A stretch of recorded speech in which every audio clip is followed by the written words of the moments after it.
Salut camarades, et bienvenue sur cette vidéo de l'Otaku Duo.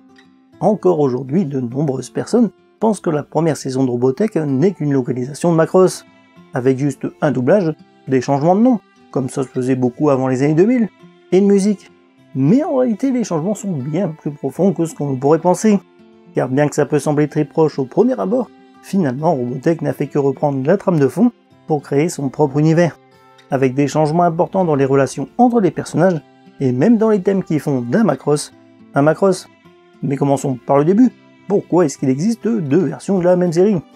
En 1982, Macross est un énorme succès au Japon, et Harmony Gold, société de production américaine, conseillée par Carl Meczek, en achète les droits. Le but était alors simplement de doubler la série en anglais pour la sortir directement en VHS aux États-Unis, la société comptant surtout sur la vente de produits dérivés.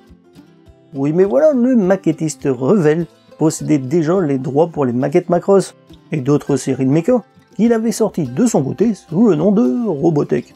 Du coup, forcément, ça causait quelques problèmes à Harmony Gold, et finalement les deux sociétés ont dû signer un accord de co-licence. Bon, là tu vas me dire, ok, mais je vois toujours pas pourquoi ils ont besoin de modifier Macross. Et tu as parfaitement raison, tout aurait pu être réglé là. Mais pour booster au maximum les ventes de maquettes, Revell a insisté pour que Macross soit diffusé à la télévision américaine. Le problème, c'est qu'à l'époque, une série devait faire au minimum 65 épisodes pour être diffusée, et Macross n'en fait que 36. Du coup, forcément, ça bloque quelque part. Harmony Gold a donc combiné Macross à deux autres séries sans lien entre elles, mais faisant partie de la série Super Dimension Cavalry Southern Cross et Genesis Climber Mospedo. Les trois animes ont alors été édités et fortement modifiés pour donner l'impression d'une continuité. Macross étant le moins retouché, ce qui est assez normal étant donné que c'était la série principale, contrairement à Southern Cross qui ne se déroule même pas sur Terre dans l'original. Mais avant d'aller plus loin, faisons rapidement un petit point vocabulaire, histoire d'être sûr de se comprendre. Protoculture. Dans Macross, c'est la première civilisation avancée de l'univers, ayant créé les Zentradi. Dans Robotech, c'est une source d'énergie issue de la fleur de vie des Zenvid. Les ennemis des Zentradi sont dans Macross l'armée de supervision, et dans Robotech les Zenvid. Le Macross dans Macross, c'est un vaisseau de l'armée de supervision, ennemi des Zentradi donc.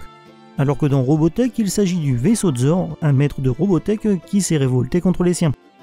Le lieu où s'écrase le SDF-1 dans Macross, c'est l'île d'Atali du Sud, et dans Robotech, l'île de Macross. Les organisations dans Macross, on a l'UNG et sa branche militaire l'UNSPC, dans Robotech l'UEG et sa branche militaire la RDF. Les chasseurs dans Macross sont appelés les VF1 Valkyrie, pour Variable Fighter, chasseur variable en français. Et dans Robotech, c'est également des VF1 Valkyrie, mais qui signifie cette fois-ci Veritech Fighter, sachant que pour la version française, ils ont décidé d'adapter Veritech en Varitech. L'un des changements les plus connus et flagrants concerne évidemment le changement de la quasi-totalité des noms, histoire de les rendre plus corrects pour le public américain. Que ce soit pour faciliter la prononciation, comme avec les noms Zentradi, pour être plus correct en anglais, ou comme dans beaucoup de cas, tout simplement pour américaniser les noms, et donc les personnages. Avec bien sûr une mention spéciale pour le fameux Rick Enter. Ça ne te dit peut-être rien, mais à l'époque, Rick Enter c'était ça.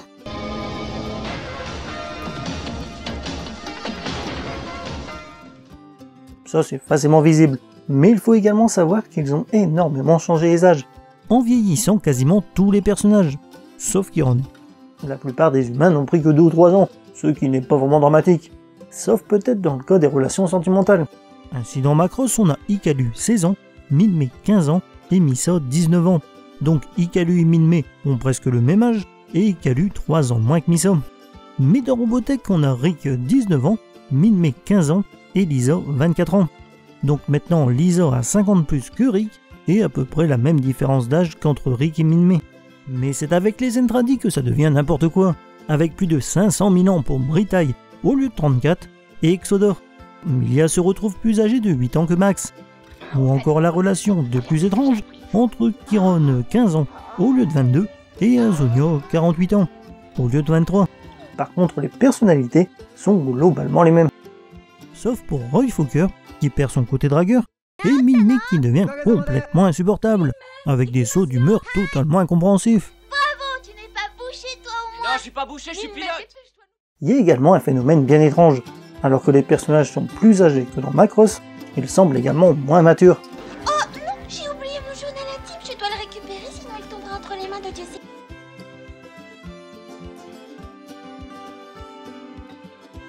Surtout les relations du triangle amoureux se sont vues fortement modifiées par les nouveaux dialogues.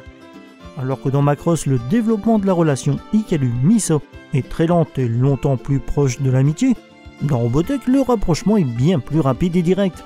Par exemple, le message que Rick envoie en morse à Lisa alors qu'elle retourne sur Terre ressemble tout de même fortement à une déclaration d'amour.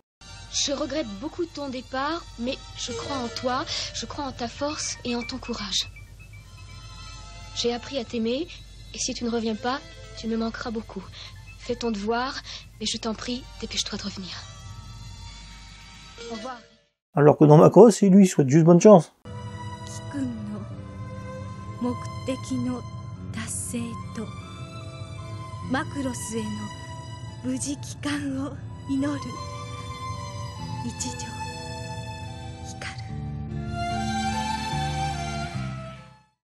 Macross étant la série la plus importante de Robotech et la plus fidèle à l'anime de base, tentant de garder autant que possible l'histoire intacte. Mais par contre, ils ont américanisé le tout. Premièrement, il y a beaucoup plus de dialogues dans Robotech. Dès qu'il y a un personnage dont on ne voit pas le visage, ils ont rajouté des dialogues pas forcément super utiles. Robot ou pas, il n'avance plus, il reste immobile au beau milieu de la rue. Minet, viens voir, il y a un robot géant dehors. Oh dis donc, il est rudement chouette ce robot. Ça vient tout simplement du fait que pour les sociétés d'animation américaines, il ne faut pas laisser de vide ou de silence, sinon le public risque de s'ennuyer, et qu'il faut tout expliquer clairement aux spectateurs. Et donc tout le contraire de l'animation japonaise, qui utilise beaucoup les plans contemplatifs et les silences, en laissant une bonne place à l'interprétation. Comme je l'ai dit un peu avant, les dialogues modifient en plus le scénario et la personnalité des personnages, en particulier Minmay. Il y a un exemple parfait à la fin de l'épisode 8. Quand Minmay remarque que Rick lui réclame directement son cadeau, de façon très abrupte. Tu parles de mon cadeau? Oh, ce n'est pas grave, tu l'as maintenant. Alors que dans Macross, elle lui dit qu'elle ne lui en veut pas, c'est un soldat et c'est la guerre. Et ne parle de son cadeau que lorsqu'Hikaru sur la boîte. Mais comment être sûr que les spectateurs comprennent clairement tout ce qui se passe? C'est très simple, on ajoute une narration. Dès qu'il y a une baisse d'intensité, ou un plan un peu long, sans dialogue rajouté, ils ont mis une narration pour combler le vide. Car Macross peut parfois être contemplatif, avec juste de la musique, voire même en silence. Il se sait partager entre une irrésistible attirance pour la fragile et courageuse Lisa S et ses sentiments pour la jeune et jolie Minmay avec laquelle il aimerait bien se fiancer. Alors, ne manquez pas l'anniversaire de Minmay, le prochain épisode de Robotech. Dans Macross, hormis le résumé de début d'épisode, la narration est quasi inexistante et doit représenter moins d'un quart de Robotech. Mais Macross a un autre défaut pour le public américain. Des chansons. Beaucoup de chansons. Évidemment impossible de laisser de la J-pop dans Robotech. Toutes les chansons de Minmay ont été remplacées et leur nombre fortement réduit, avec les mêmes chansons en boucle, ce qui donne parfois des passages un poil ridicules. Mais ce n'est pas uniquement les chansons, tout le reste a été remplacé pour unifier les trois animes formant Robotech. Certains trouvent que c'est une bonne chose, trouvant que les musiques de Macross sont plus datées. Mais là, c'est à chacun de se faire son idée. Il y a également une importante différence d'ambiance entre les deux séries. Robotech nous plonge dans une ambiance patriotique et héroïque, alors que dans Macross, l'ambiance peut être mélancolique et très émotive. Le meilleur exemple se trouve dans l'épisode 27, avec la chanson de Minmay durant la bataille finale. Dans Macross, Minmay chante Aiwa Nagaledu, chanson antimilitariste et sentimentale.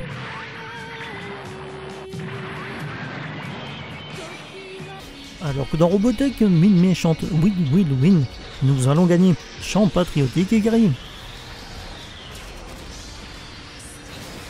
Cette différence illustre parfaitement la différence fondamentale entre les deux séries et leur univers. Alors que dans Macross on a toujours un fort message pacifique et de tolérance, Robotech est un hymne à la guerre et aux guerriers. A savoir également qu'il n'y a pas de voix dans l'opening original de Robotech, qui est celui qui a été repris dans les DVD des clics images. Mais il y a une chanson typique de l'époque pour la diffusion télévisée en France. Beaucoup de petites scènes jugées douteuses ont été supprimées, Pour le coup, ça ne vient pas d'Harmony Gold, mais de la censure américaine, qui ne permettait tout simplement pas de montrer certaines choses aux enfants. Ainsi, tout élément un peu sexuel, notamment le comportement de Roy ou les scènes de nudité, le sang et la consommation excessive d'alcool ont été coupés ou recadrés, sachant que la plupart ont ensuite été réinsérés dans la version remasterisée. Il y a également l'épisode 30, avec la scène où Milla lance Amissa son bébé, qui était presque totalement coupé dans Robotech. Au final, toutes ces coupes, ça n'a pas vraiment d'impact sur l'histoire, mais ça représente tout de même près de 1 minute 30 par épisode. La première saison de Robotech garde la chronologie et quelques principaux points scénaristiques de Macross, avec cependant quelques différences notables, en plus de celles déjà évoquées. Dans Robotech, le Macross arrive sur Terre durant la 3e guerre mondiale, et les pays décident alors de faire la paix pour se préparer à une invasion extraterrestre. L'arrivée du Macross apporte donc la paix. Alors que dans Macross, c'est l'inverse. L'arrivée du Macross provoque une 3e guerre mondiale. Dans Robotech, la protoculture est une source d'énergie puissante, provenant d'une plante appelée fleur de vie. Toutes les guerres Robotech ont pour seul but de contrôler cette ressource. Mais dans Macross, il n'y a tout simplement aucun rapport. La protoculture, qui peut être traduisible en préculture ou première culture, est le nom de la première civilisation avancée de l'univers. Dans Macross, il n'y a pas de SDF2 caché derrière le Macross, ce qui explique pourquoi on ne le voit pas dans Robotech. De plus, bien que le SDF1 a été sérieusement endommagé par Kamjin dans le dernier épisode, il n'a pas été détruit. On le voit d'ailleurs dans plusieurs autres Macross, comme Macross Plus et Macross Frontier. Et l'équipe de la passerelle a survécu à l'attaque, alors que dans Robotech, seule Lisa survit. La fin de Macross est également beaucoup plus optimiste, ouvrant la voie à une période de paix et à la colonisation spatiale. Alors que dans Robotech, les humains partent affronter les maîtres de Robotech sur leur planète, et que la fin de la première saison n'est finalement que le prélude à 2 autres guerres qui détruiront à chaque fois quasiment toute l'humanité. C'est pas vraiment une modification scénaristique, mais il y a une différence entre les deux univers que je trouve assez emblématique. La différence historique. Dans Macross, Min-May est portée au rang de légende, sorte d'héroïne pacifique qui a mis un terme à la guerre grâce à son chant.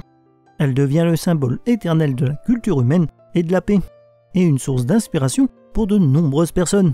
Toutes les saisons de Macross font obligatoirement une allusion à elle, sauf Macross Zero, évidemment. Mais dans Robotech, le traitement est totalement différent. Ici, c'est Rick Hunter qui est le héros de la guerre, et une source d'inspiration, devenant par la suite le chef des forces humaines, et apparaissant même dans le film Shadow Chronicles. Encore une fois, on voit que Macross a choisi un symbole de la paix, alors que Robotech a choisi le guerrier. Voilà, c'est la fin de cette vidéo. Merci de l'avoir regardé. Si tu as des questions ou des remarques, les commentaires sont là pour ça. Et pour ne rater aucune de mes prochaines vidéos, je te conseille vivement de t'abonner à la chaîne. Et je te dis à bientôt pour une nouvelle vidéo.